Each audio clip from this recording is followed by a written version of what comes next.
Tēnā koutou katoa.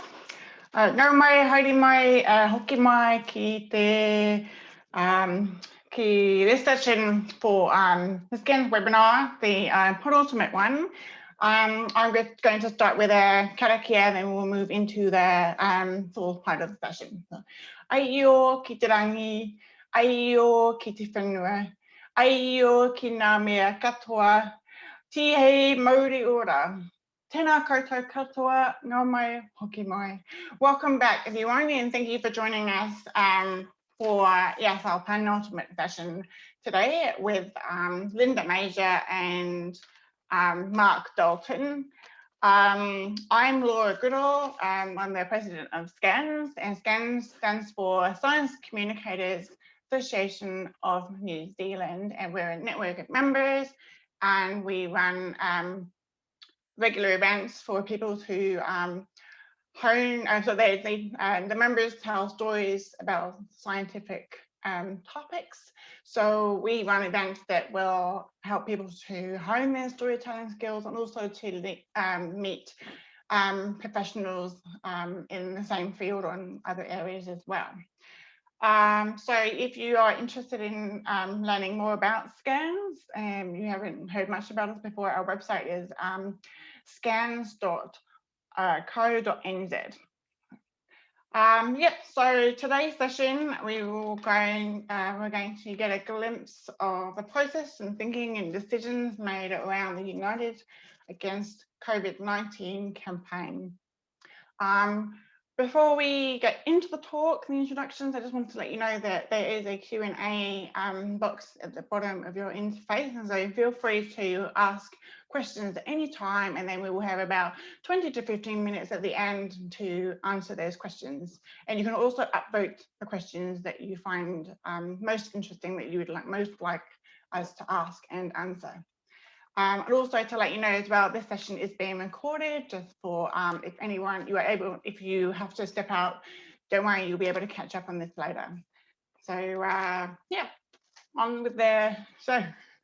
So I'd love to welcome Linda Major and Mark Dalton. Linda is the Director of Social Marketing at Clemenger. And Clemenger is a global marketing communications agency that creates campaigns that motivate change and action.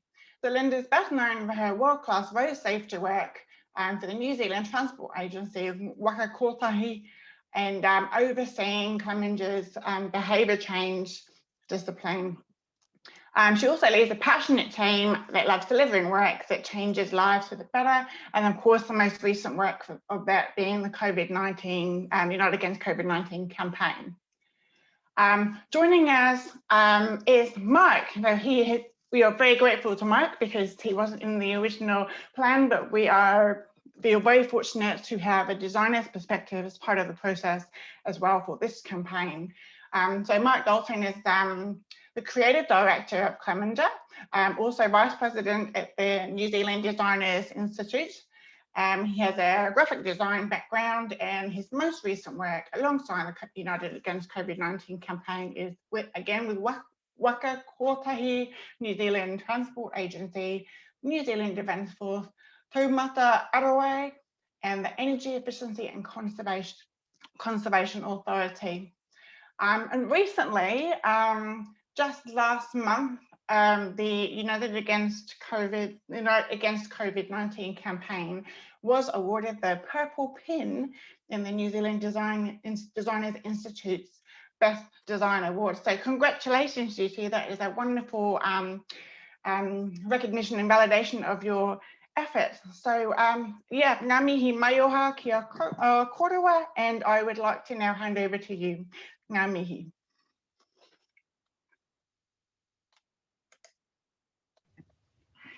Tēnā tātou katoa, ko Linda Major aho. Kia ora koutou katoa, ko Mark Dalton takoinga. It's a pleasure to be here and presenting some of the stories behind the campaign that I think Spinoff described as the Everywhere campaign. And if you started to dream in yellow and white stripes this year, then Mark is definitely the man to talk to. But hopefully we can inspire you a little bit with some of the learnings that we took from this incredible year of working on this important mahi, and also tell you a little bit about how we created it, how we made it. Please ask us lots of questions. We'll talk you through sort of some of the highlights, but I'm sure there'll be other things that you'll be interested in learning about. And I guess also just reflecting on why this program, because every country around the world was designing a information system for people in a time of crisis, a crisis that we were all sharing. But the New Zealand campaign has been held up as being different in some ways. And so we wanted to just touch on our reflections, I guess, on why we think that's the case. And I think this is really the theme of our presentation, which is that the system was centered around our people. It was a human design system, not one that was centered around the virus. And so you'll hear us talk about that quite a lot as we go through. Just very recently, the preeminent design magazine Wallpaper published a very special issue, which was a design emergency special edition, and they profiled Unite against COVID-19 and interviewed Mark. And this was just one of the quotes from that article that I pulled out that I think was just a good reflection, making sure that we are fully informed and that we know how best to behave in different situations is a fundamental role of design in emergencies. The best designed public information programs need to be as clear, accurate, and memorable as possible. Which actually seems very obvious on reflection, but they went on to comment that many campaigns and information systems around the world did actually the opposite of that, ended up with confusion and with inaccuracy. And I think one of the things that really did set New Zealand apart was that our government backed science and we were working with facts. And so our job was actually to take very clear evidence that was coming through, albeit changing and moving, but in every moment we were working with science and facts, and our job was to translate that into the sort of actions that we needed people to take. And so that system that we developed was very much then designed around what do people need in these moments of uncertainty and anxiety to be able to act the way we need them to act. And so even though we were operating at breakneck speed, I'm casting my mind back to sort of mid-March when we came on board, and we had only 1 week from being briefed to having a fully integrated campaign in market. So we can talk a little bit about what happened in that week. Not a lot of sleep, I don't think.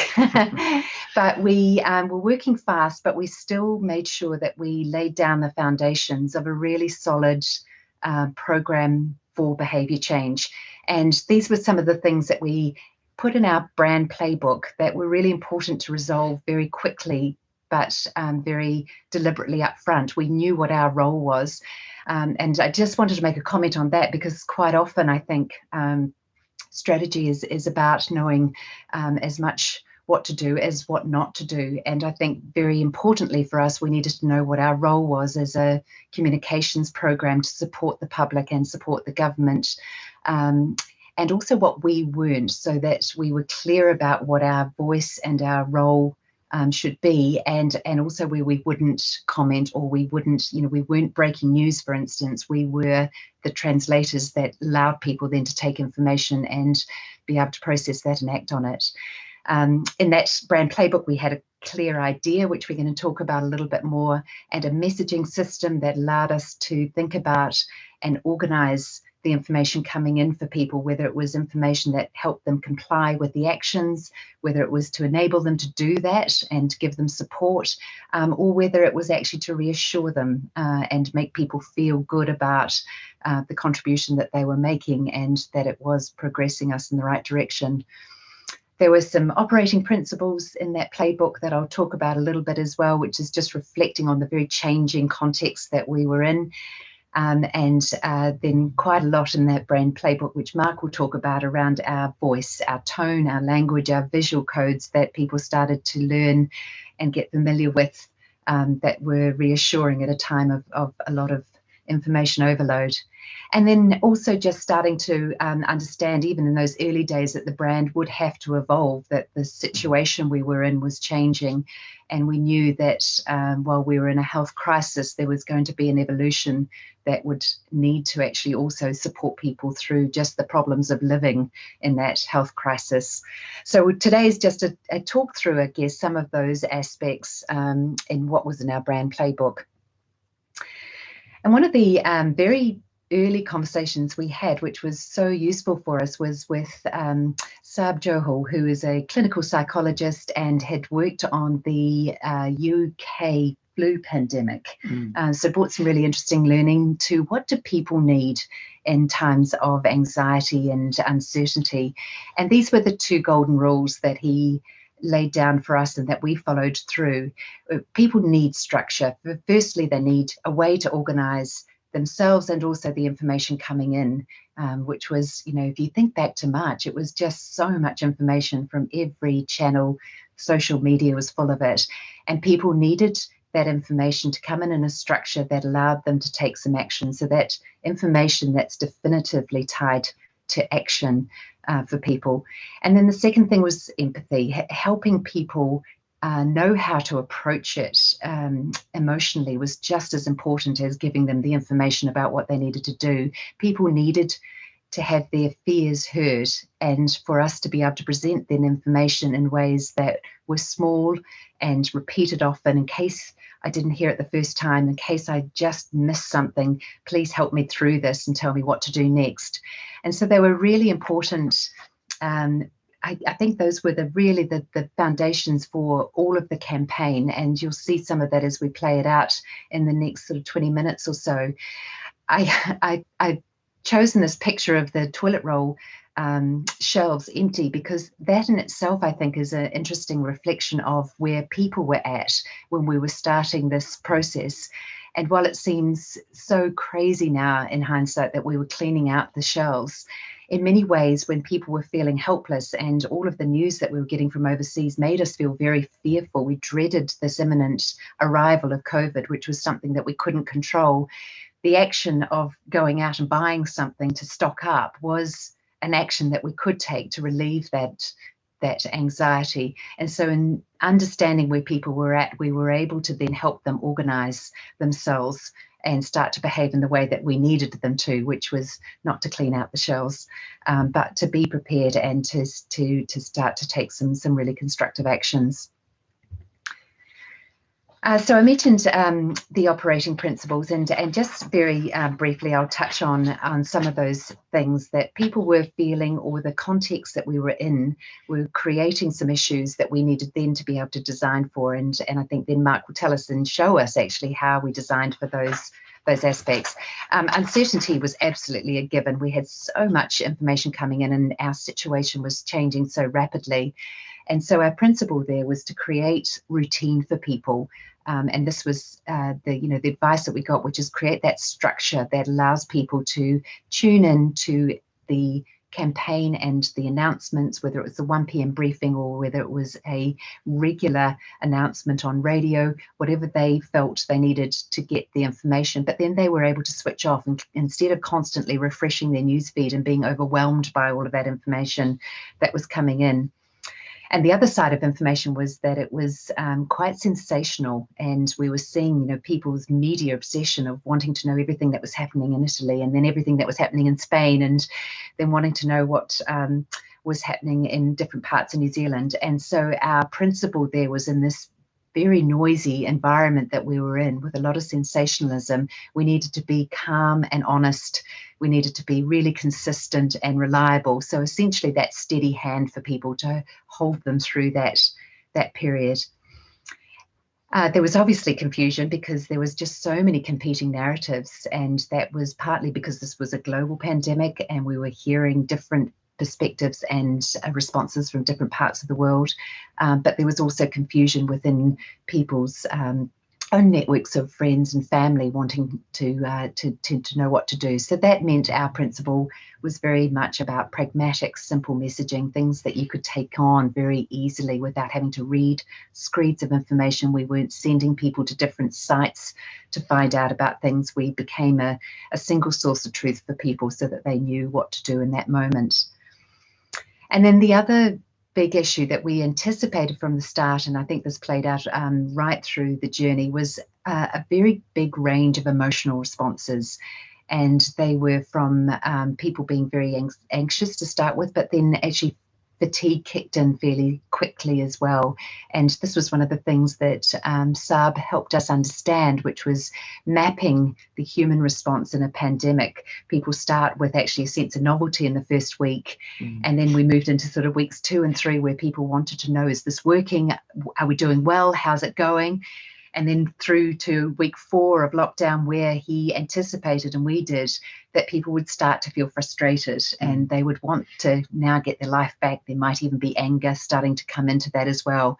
So it was really important that we understood how people were feeling, and our principle there was to make sure then that we were also then reflecting that back, that we understood it, but also positioning all of the actions that we were asking of them were meaningful.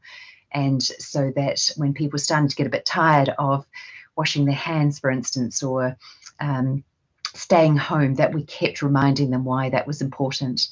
And just understanding it was going to be a roller coaster. So being super empathetic to how people were feeling right throughout that journey, and knowing that people were probably feeling something different. So one of the things that we did was to start introducing the idea of what we all needed to do with a whole lot of empathy. And I'm just going to play for you the first video that we introduced to the nation just in that first week, which was to empathize and to help people know how to approach this emotionally, even if it was a bit weird.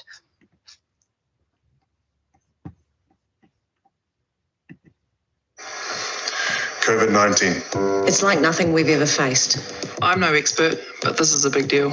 The virus is all up in our faces now. Things could get tough. Our humanity will be tested. Whānau, we have work to do. COVID-19, you dick. We need to set a target and go for it. Work hard, smash it. We must act. Every single one of us. Unite. Everyone needs to dig deep. We must be calm now. Be kind. And be patient. Don't panic. Don't be an egg. Listen to the experts. When you're asked to do something, Do it. Please. Unless you're being asked to buy all the toilet paper, don't do that. You don't need to buy all the toilet paper. A bit of aroha goes a long way. let's all unite against COVID-19. Together, united, all of us. We got this.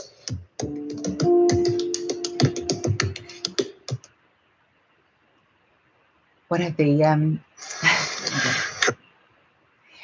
the stories actually that came back to mind that Mark and I were talking about the other day when we played that video again was that even that video had to change, I think, within about 24 hours, because our original idea with the video, which was to introduce the core thought that Mark's going to talk through with you in a moment, this idea of uniting together against something. Our first idea was to have people from different walks of life sitting on either end of a couch, and that they would perhaps be people from competing rugby teams or from competing art forms, different kinds of musicians, whatever, and they would then tell that story from one end of the couch or the other.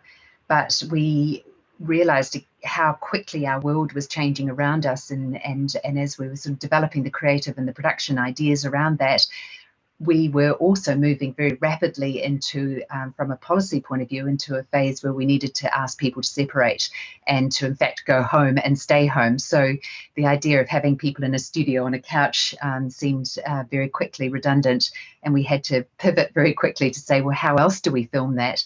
And we are deeply grateful to the very generous Kiwis who gave up their homes and their voices and their mana and brands, really, to help us actually introduce that message. So we sent a very skinny crew into each of those homes to film that before lockdown. Yeah, I think that's probably the start of the whole process from a purely scientific and medical point of view, and potentially, I guess, government policy as well. Everything we had to make from that point had to actually comply with whatever our alert level was, or whatever the medical advice was coming from the policy team around it. So even actually going to people's houses and filming them became more and more interesting in terms of, like, how far away you could actually be to film them, what kind of precautions you all needed to take in terms of masks and the like. But I think, yeah, like Linda was saying earlier, we had a briefing on a Thursday morning.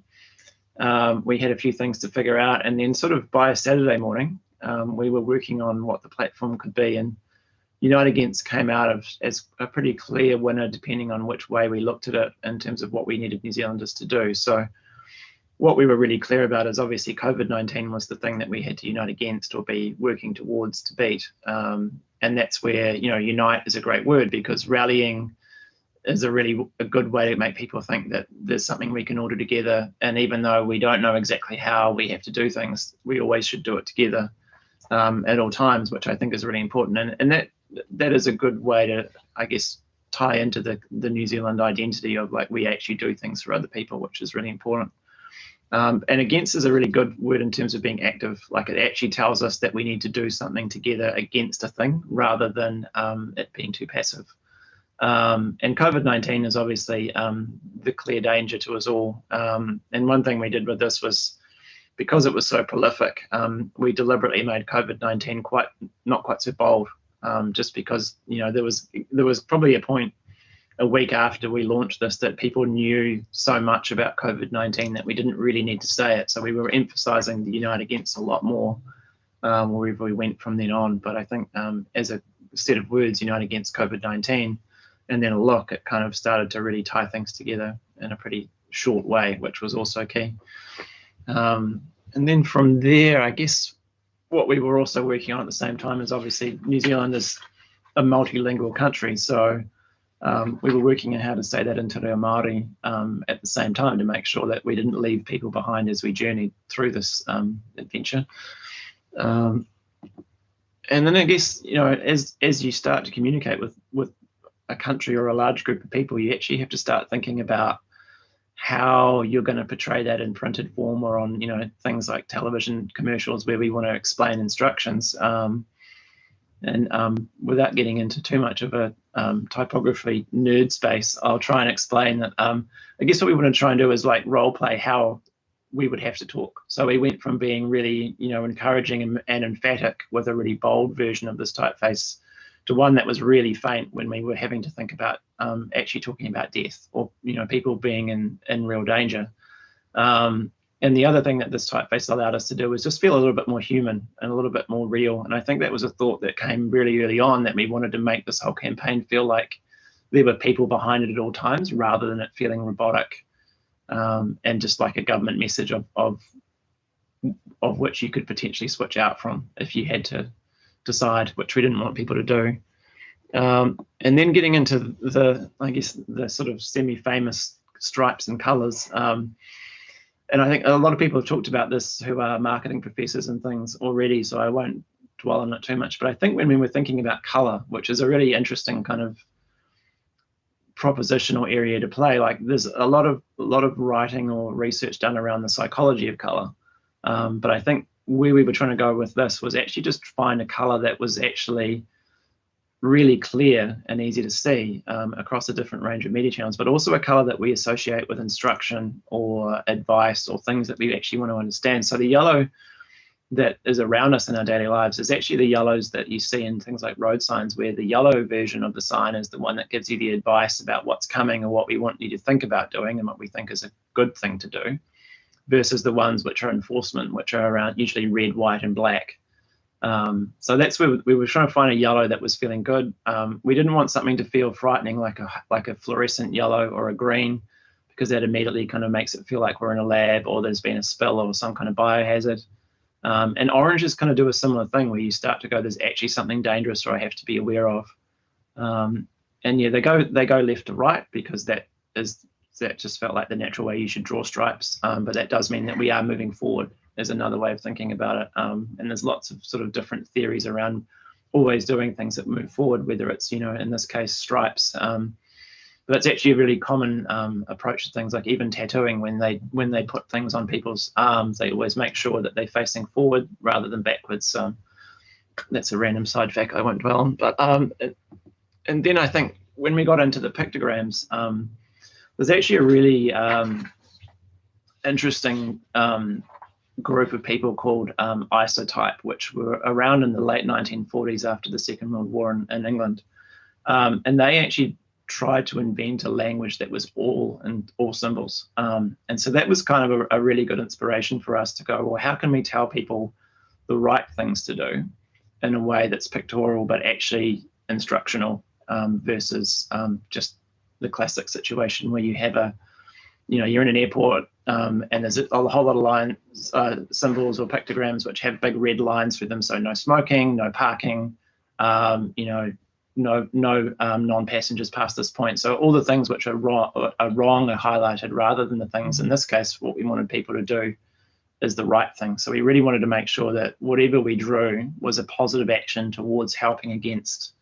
COVID-19, and always portraying the right things to do wherever we could. So I think that was a rule that we wrote ourselves very early on, and it actually worked really well, where you kind of go, well, what's the positive action we need people to take, either in written or in picture form, and then back those up with a really simple and strong explanation about why it's a good thing to do. So the other part of this is a bit like the typeface, where we tried to draw these so they looked like they had a human touch to them wherever we could, so that rather than them being like an icon library, they are a little bit more of an illustration or a drawing that's a person's done.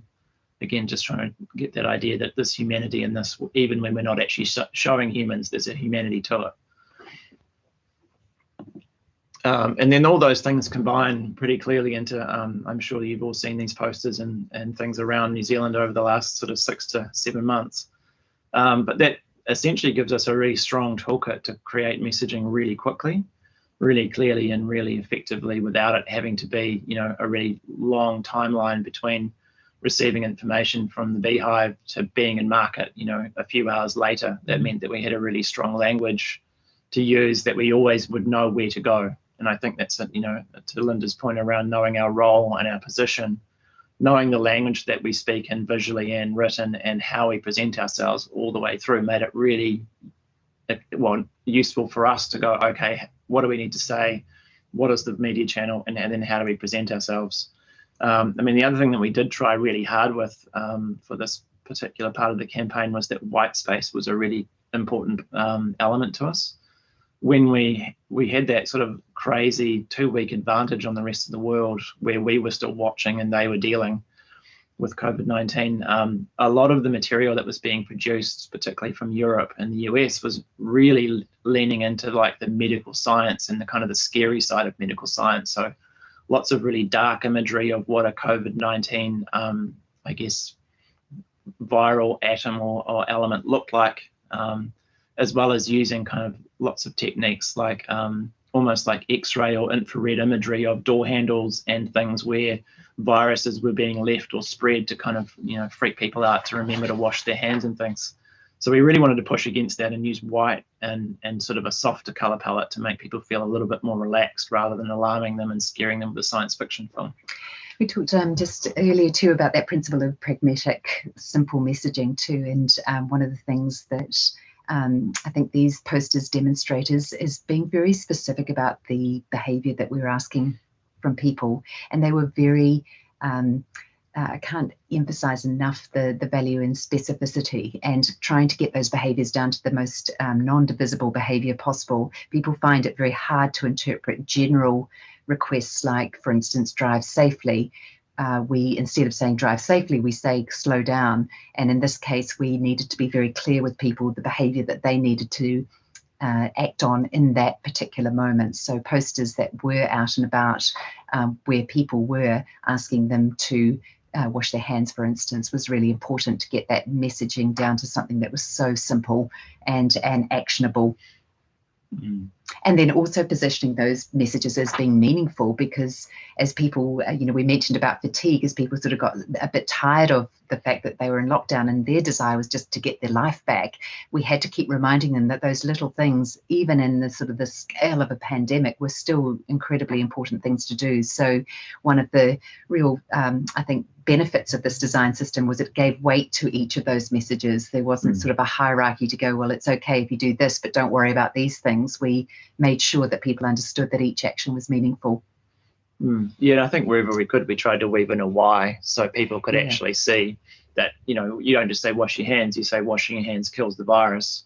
Again, that's coming from scientific advice that people didn't necessarily hear or know, but as soon as you know that, well, actually this is stopping the virus by just doing this, it makes it feel a much more worthwhile action, which is really important. I think what we did start to find very quickly, though, is as we listened to different channels, and I think, depending on where you are, television, print, outdoor, a very one way, like we're telling you what we'd like you to do and we really hope that you do it. Whereas things like social, you could start to see really pretty quickly how people were feeling and what was on their minds. So where we began to flex here was essentially what was coming through on things like Facebook or Instagram, or even like some of the call center requests that were coming through. We're starting to drive the things that we would talk about in those mediums particularly, or even to the point where we would actually take what was being asked or people were concerned about and put that into a print ad the following day, so they could actually be, broadly used as FAQs across the nation. So, like animal welfare came from a lot of people being really concerned for some reason about how to get their dogs groomed during level 4 lockdown, which seems a bit silly now, but you kind of, well, that's on your mind and you're worried about it, then we should try and answer that. And similarly, things like public holidays or religious holidays like Easter were really important to a lot of people. So we had to be really clear on how to help them to still engage with the things that are really important to their lives, rather than just stop everything and hope for the best.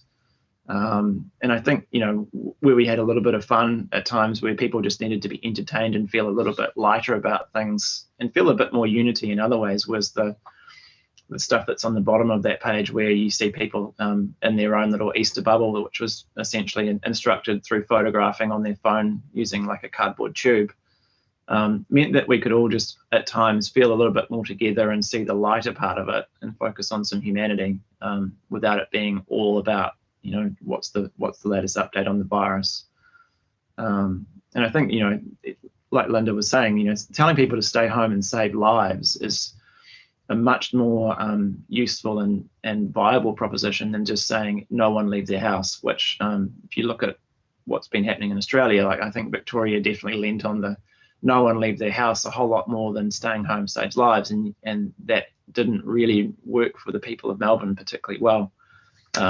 Well, there were quite a few messages from other campaigns around the world around general things like stop the spread, but without asking people to do something. It's very hard to know how you contribute to that. And we very much played out this idea that we were a team of 5 million and every one of us mattered in that. And I think that's just the core of that idea of uniting together against our common enemy. Yeah. And then I guess one thing as a designer, you always hope is that your work is always respected and portrayed in exactly the right light as you imagined it. And I think in this case, that wasn't really what we were too worried about. I think what we really wanted it to work was people would see it, they'd understand it, and then ideally they'd adopt it as a behavior. But what happened pretty quickly was it actually became adopted as kind of a visual language for a variety of different things, whether it was, a pub in Auckland, or even a quarantine themed birthday party for a girl that turned, I think, 14 by herself, and all the way through to ready to drink alcoholic drinks, which is probably not ideal, but probably on a lot of people's mind during lockdown. And then I think the other thing that was really interesting was, as much as the stripes are being heroed, science was being heroed as well. And I think that's a really interesting cultural phenomenon for us, because I think if you look offshore, science had been made to sit in the back rather than be leading, which I think hasn't done them any favors. So I think it's a really great mix of kind of, we made something that people understood and liked, but then people adopted and took and made their own, which definitely means that it's actually getting through, which is a great sign. And I think one of the things we did do was to provide assets that people could download very easily and print themselves, which did have the official messages. So you'll still see them outside schoolyards and sports centres and things like that. The icons and the stripes and the official messages were everywhere. And because of that, I think it was actually felt like instead of sort of feeling concerned that people were then taking it somewhere into their own world, that actually was simply a sign that this had become the idea that everybody owned. You know, it wasn't an idea that the government owned or that, you know, sort of a certain government agency, but in fact, actually, this was something that 5 million people owned. And that, I think, does set New Zealand's approach apart from most of the world. Yeah, definitely. One of the things too that behavioural science has taught us is that people need an emotional reward to sustain a new behaviour, and we were asking a lot from people, and particularly in those early days where people had given up their freedoms, we had mass compliance on a scale that really again put New Zealand at the top of the world in terms of our compliance to lockdown conditions. And we needed to make sure that people actually did feel that they were part of that progress and they were contributing to that progress. So the playback of that was super important. And it also, I think, to that principle of being the steady hand, that we were really transparent about how we were going, with, you know, so much respect for the role that the health officials played as well, that everything was fronted, it was very regular, people could trust the information that they were being given through the spokespeople as well as through the campaign. But the other side of that in terms of marking progress is that as we were making progress and as people started to see the zeros appearing, it was easy to also then desire to just get on with life. And so this was the fine balance between keeping people in it and also recognizing where they were at, which was actually, I don't want another medical update, I just want to get my life back. And how we reflected then how people were feeling and making sure that emotionally we held them in the game, because we needed, particularly actually at the end of lockdown and into level 3 where we had some more sort of permissive environment, we needed people to still very much follow the actions that were being asked, or else all of that that progress would unravel fairly quickly. And so I'm just going to play a video, which was one of the films that we introduced towards the end of lockdown, which was reflecting again emotionally on where people were at and reminding people at a time that we were starting to get a bit twitchy in our homes and our bubbles and wanting to just get back onto the life that we were missing, just reminding people actually of what they were saving through the sacrifices they were making.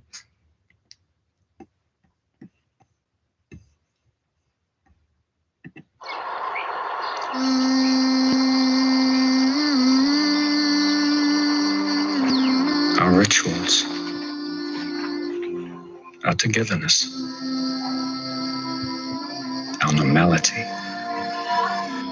our lives. This is not what we're giving up. This is what we are saving. So when you look around, don't see the emptiness. See the power of our unity. To lose could only take one of us. To win, it will take all of us. Be strong, Aotearoa. Kia kaha. Be resolute. Kia maia. The stronger we all are today, the sooner we will welcome tomorrow. Stay in it. Stay united. Kia manawa nui. One of the things you learn about lockdown is that you have to do things differently. Do you want to comment on how we filmed that? Yes, that was in level 4 lockdown, I think. Yeah, it conditions. was. Yeah. So essentially, that was produced basically using a very fancy version of what we're using today, Zoom, but it's a slightly different software program that the film industry uses, particularly Peter Jackson and the like. But what we had to do was work out very quickly where the people who we would normally use to film things were actually locked down, and then draw a map of New Zealand to go, okay, we know there's people in the North Island, in the South Island, outside Queenstown, all these different places that you see in that commercial. were all different crews of people in different places that were only allowed to basically be near where they were based.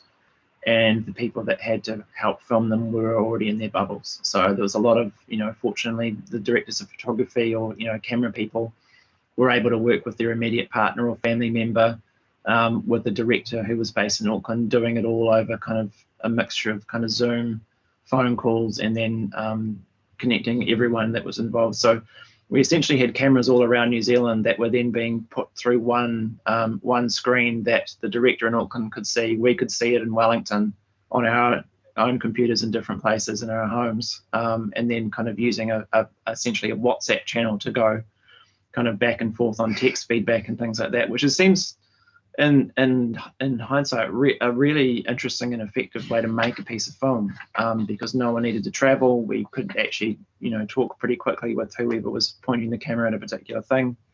It made it a little tricky to edit it in the end in some ways, but a really interesting way to solve the problem where we had to comply with the Ministry of Health guidelines at all times. Otherwise, we would be in breach, and that wasn't something that we wanted to portray to the nation, that we were able to, drive around making ads how we liked when they were really stuck inside and giving up a lot.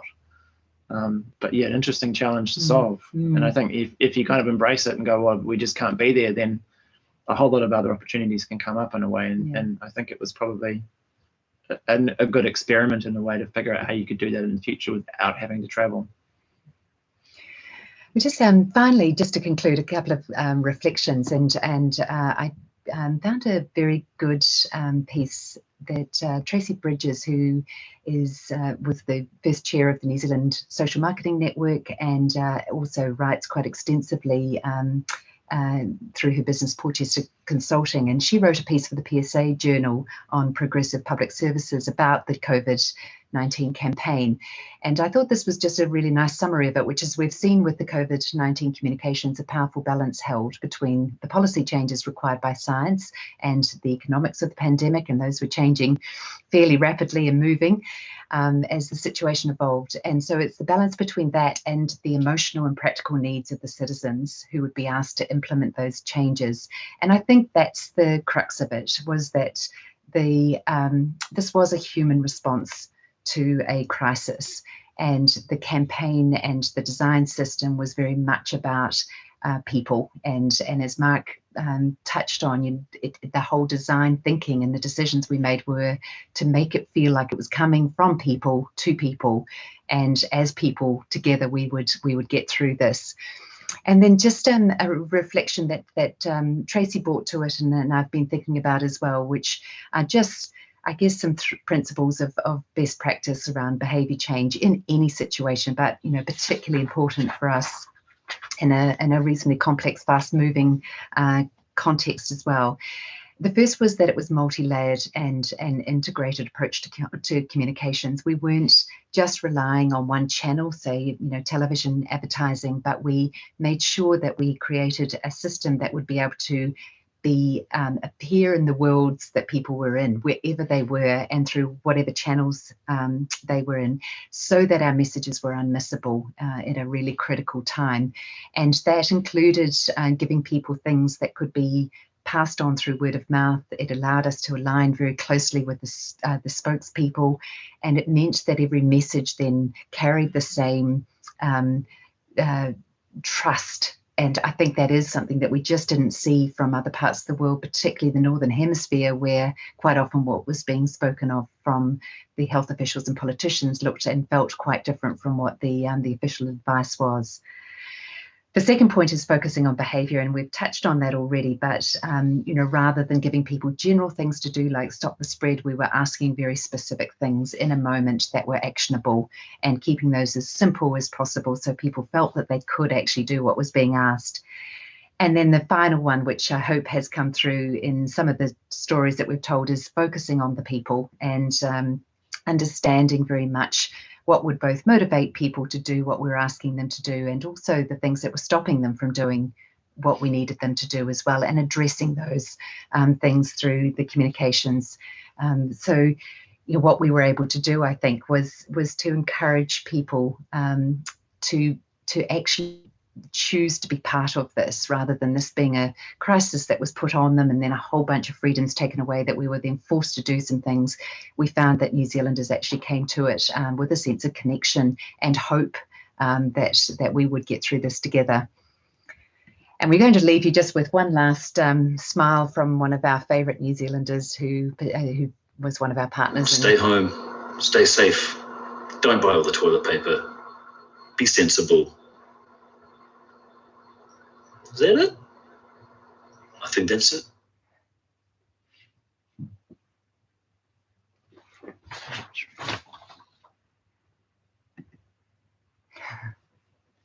Oh, wow. Yeah, ngā mihi mai oha kia korua. That was amazing. What a wonderful presentation, and must have been really difficult to try and pack that all into 45 minutes. There's a lot of information in there. Without further ado, I'm going to shoot straight into the questions, and we have quite a good few. So the first one we have by Molly. Do you think these communications about uniting would work as well outside an Aotearoa New Zealand context, i.e. it is a small country and so therefore easier to mobilise people as a team of 5 million? Over to you.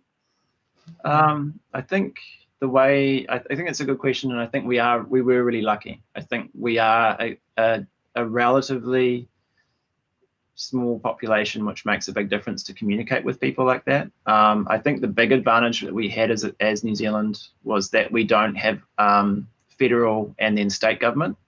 Because I think if you look at Australia or America, like that's where it starts to get really difficult, where you have mixed messages from leaders in different areas who don't necessarily agree, which then cause a lot of problems when, you know, all those humans still interact with each other, whether they're from Sydney or Melbourne, but they're getting different instructions. So I think, yeah, from a single source of truth point of view and a population that knew to listen to one group of people, we were very lucky. So I think, yeah, it would be harder to do this in a state that, or a country that doesn't feel as united.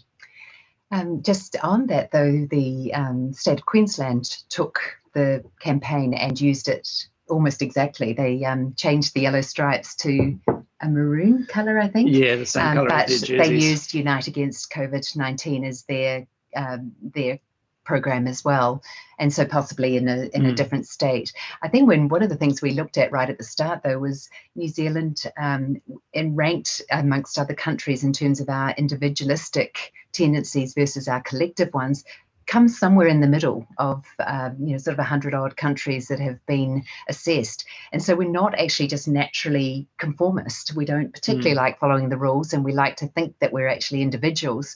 So that was a bit of a challenge to go, how do we get a bunch of individuals who like to sort of do it their own way to actually come together and do it the same way?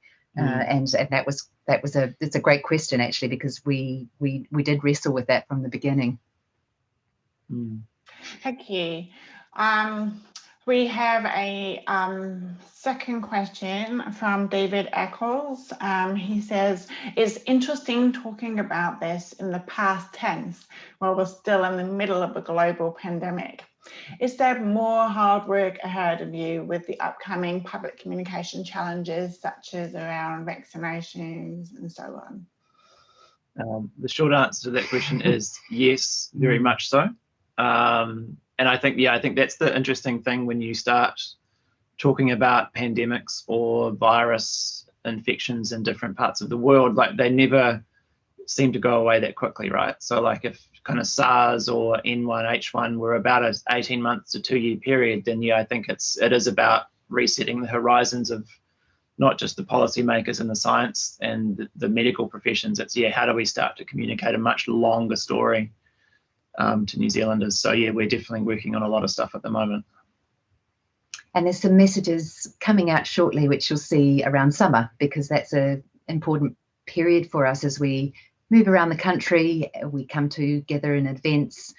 There's risk that's associated with that. So watch this space. There'll be some new material coming out shortly. Oh, I feel privileged to have the first knowledge of that.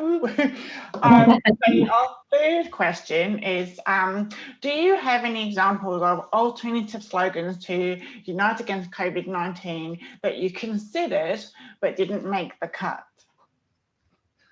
Yeah, well, I mean, we literally had probably A whole wall. about probably between 70 and 80 like different ways of framing a platform on the wall on Saturday morning.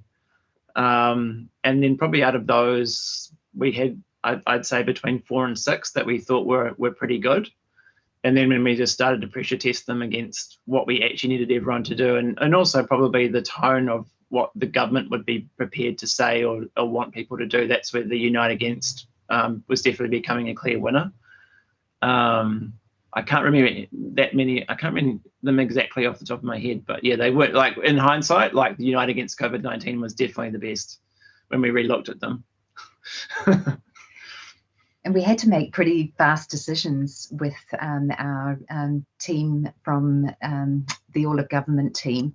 So they were coming in fairly regularly and seeing the wall fill up with, you know, just handwritten scrawls of different ways to think about it. We were moving rapidly through it. But what we did need to do, and we often talk about this in our business, that you need 100 no's to get the yes. You've got to get through sort of the things that are obvious, perhaps the things that are just crazy. And then just, it's a filtering process of going, there's something, even though we didn't know a lot about this issue at all at that stage, there was just something instinctively that felt much bigger about this idea of uniting, whereas a lot of the other ideas were things that we had seen around the world, which was more around the virus itself and the behavior of the virus rather than the behavior of the people. Yeah. Awesome. Yeah, so the next question from Caitlin is, the campaign and its underlying principles of structure and empathy seem to mirror the approach of our Prime Minister and the Director General of Health. So clarity of communication, structure of the alert levels, kindness and compassion and so on. How much of that was a happy coincidence and how much was by design? I think in the majority it was by design, and that was led a lot. But I mean, the team that were leading the All of Government response were communicating with people like Ashley Bloomfield and the Prime Minister's office on a pretty regular basis. So we were able to kind of get a pretty clear steer on how, you know, the Ministry of Health wanted to talk about the science and the medical response, which then led us to kind of go, well, we can see that there's some collective messaging. And we knew very quickly from looking at the rest of the world that we needed to be aligned as possible, because as soon as, you know, and I think we all would have seen it in some of those 1 PM media briefings, whenever there was any kind of like variation, like a word variation between what Ashley had said and what had been said by someone else in a press release, everyone went to town. So I think, you know, like a super clear alignment was really integral to how we did it. And, you know, at points there would be where we felt like we had a little bit more time. We were able to actually work out what would be the theme for a level. So, for example, when we were about to move from level 3 to level 2, we started to work through how would we position that level, which was still play it safe. And then that language actually got used in the initial briefing by Ashley Bloomfield and Jacinda Ardern around we're about to move, but we need to remember to play it safe. So we were trying to align it as much as we could. And not by chance where we could as well. But, you know, time is a tricky thing when you don't have much of it. So there were a few serendipitous moments, but I think overall we were trying to like almost imagine the tone that they would want to talk in to make sure that we weren't going to be so counter to that it felt almost schizophrenic. Interesting. Yes, in a related question, probably in relation to the fact that you were trying to do everything at high speed, what was your sign-off process like with government? And that is from JB. Well, in the very early days, we almost camped together with the approval process. So we were working from our agency here in Wellington, where we have a studio, and we were able to produce almost everything within the walls that we're presenting today from. But we also had our key clients actually in the building with us in those early days, because we were having to just move so quickly, and they were able to get approvals through the All of Government team very rapidly as well. You know, we had a web team in here developing the website at exactly the same time. So one of the things that you know, Mark alluded to too was we could have no misalignment of information that was going out, say through the 1 PM briefing, through the campaign channels and then through the web, those things had to be so tight. So we ended up with what seemed now like a very old-fashioned system of people coming together and essentially, using just verbal communication to make sure that we got the right information through, and then obviously just a very good rapid system of approvals on the other end. And so we were often getting, say, information from the 1 p.m. briefing ourselves, translating it very quickly and into templates, getting that approved, and it would be out maybe by about 3 o'clock, something like that. Between sort of from as early as 3 p.m. for anything that was, digital content, and then probably 7 p.m. for print or TV deadlines, depending on what the messages were. So quite quick. Yeah. Oh goodness, what an incredible turnaround speed, and it's been very stressful. Our next question is perhaps unsurprisingly from Anonymous. Did you script COVID-19, you dick, or did you get lucky with that? No, we definitely didn't script that. That was How to Dad's personal take on the line, which is very him. So I think what we were really conscious of in that particular piece was we wanted people to clearly be themselves. It wasn't about, I guess, a paid endorsement by an influencer in that moment. It was actually they had to be who they really were and talk who they really were about what we all needed to face. So yeah, that was definitely his line, which he owned very clearly, and yeah, it became relatively popular. And I think we were across the range of famous New Zealanders that came on board for that first piece too. We were wanting them to just express what a whole diverse population might be feeling. So some of it was quite sincere, some of it was, it's time to dig in, things are going to get scary. Some of it was a little bit lighthearted, and it was just recognizing that the population were at very different starting points on this journey. Even though we were all in it together, our emotional relationship with it was very, very different. Yeah, there was still a lot of people denying it and saying it's just a flu or it's just going to go away. And so it was just trying to sort of to reflect back that we are diverse in the way we think and feel about things, but we do still need to take the same action. Awesome. And we have just 2 more questions. From Daniel, could you tell us how the radio alert sound came to be? Just to be attention grabbing without being klaxon level alarming. Yeah, well, I think depending on which part of the world you're from, apparently that sound is extremely alarming from anyone that's lived in America. I found out recently, because it sounds like their weather alert channel sound, or very similar to like what they grew up with listening to in places where there's hurricanes, which we didn't actually realize. But I guess, yeah, we in the scheme of things, it felt like we spent a reasonable amount of time on that. So I'm probably talking about 4 to 6 hours in the process of developing it. And we went really wide. Like we went, okay, people are going to need to hear something that reminds them that this is important to listen to or to watch. Trying to find a way to, I guess, like trigger the idea that this is some structure that you need to be aware of and take note of, and then you can switch off again. And we went all the way from like, a piano sound, like acoustic instruments like guitars or cellos, all the way through to where we got to, which was actually kind of leaning into the idea that we are actually quite addicted to our phones. So trying to play with a sound that felt a little bit like a phone ring or a wake up alarm or a reminder alarm on a phone. But again, just trying to make it feel a little bit more melodic and slightly less stressful. So even just playing with the pitch of it, we were really conscious that as, and this is probably the source of a few different marital issues, where men stop hearing high pitch, women stop hearing low pitch as you age. And so we tried to find a tone that was somewhere in the middle that most New Zealanders would still be able to hear, which also kind of meant it felt like a sound that you could hear over and over without it becoming so, anxious, anxiety creating, or like just annoying was probably another rather large concern. Got a little bit annoying for us. Yeah, and I think like it is a really tricky thing to do, and I think we were very fortunate to have some really clever people help us while we were trying to experiment with sounds, because I think you want it to work in the first instance, and you want it to, you have no idea of how long people are going to be listening to the sound for. So if we'd known, 8 or 9 months ago that we would still be using the sound, we probably would have been much more nervous about creating it. But I think at the time going, this feels good, and if we listen to this a lot, we would be okay with it. So that's sort of some of the story. Thank you. And our final question, do you think your operating principles and approach will change crisis communication for future disasters in New Zealand, such as transferability to natural hazards like volcanic eruptions?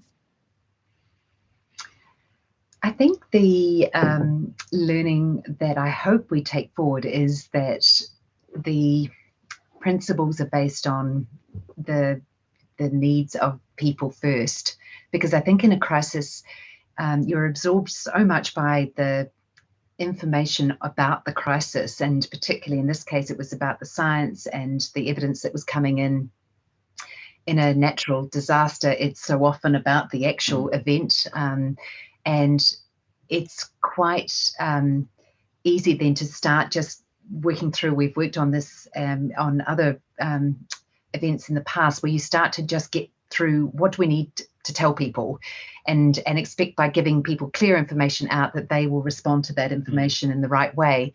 And I think what we've learned through this is that in that moment there's a lot of emotion and a lot of fear and anxiety and confusion, and so it's just as important to help people come to that information in the right way themselves, and not just be pushing information out and hoping that it's going to do its job. So I hope that changes, that we really do think about designing a very human response to a crisis, even when things are, sort of bubbling up all around us. But we took learning from Christchurch earthquakes, and one of the symbols that trended very quickly was the Be Kind heart. And that was something that emerged out of Christchurch that people really did, I think, respond warmly to when they saw that empathy from, different communities helping each other. And we went, there's a good learning to take into this one. And I think we'll only build on that for another crisis to come. Ngā mihi anō kia kōrewa. Thank you again to you both. That has been a most excellent talk and really interesting questions and answers. So thank you again. Right, everyone, don't forget to tune in to my final session, which is kind of going to be more of a meeting structure rather than a webinar. And it's about the future of SCANZ and science communicators in Aotearoa. And also don't forget, next Wednesday, Rapa 9th of December, we have National Networking Night. So do come and join, and you can get a chance to meet people face to face, not online, and get to talk about anything you want, stuff from here, but also anything else that's related to whatever you do. If you want to find out where the closest one in your area might be, if you go to scans.co.nz/events, you will find that event on there. So without further ado, I will just say a closing karakia, and then we're all allowed to go for lunch or whatever. Ngā mihi. Kua mutu a mātou mahi mō tēnei wā. Manakitia ki a mātou katoa, o mātou hoa, o mātou whānau. Ai o ki te aorangi. Ngā mihi ki a koutou katoa, ngā mihi.